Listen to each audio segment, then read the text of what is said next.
nining katawhan, nining lungsura sa Balamban, Lord God. Aniya kami nagasulti, nagasaysay sa imong mga pulong at kanila sa tanan nga namati, sa tanan nga naminaw, O Diyos, ikaw mga panglihok ngadto sa ilang kinabuhi ng Ginoo.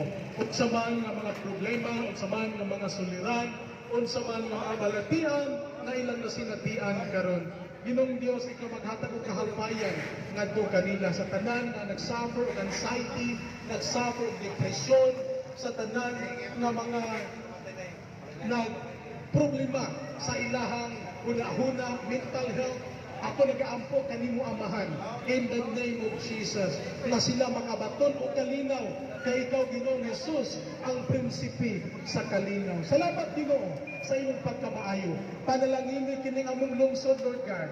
Tabangi ang mga namunuan ni O Dios gikan sa among mayor, nari sa vice mayor, nato sa mga konsihales. Salamat Ginoo na ikaw magagiya kanila na dili sila maulimpon sa paghigugma sa salapi o Dios, na sila may mantinud-anon, minatutuon sa ilang pagserbisyo sa katawhan nining lungsura Ginoo.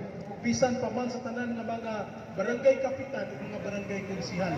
Akong giampo kanimo o Dios, panalangin ni kining mao nga lungsod Ginoo.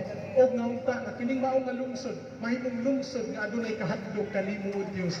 Kanimo o Dios among gisalig ang tanan sa ngalan ni Kristo Jesus nga among Dios ug manluluwas. Amen.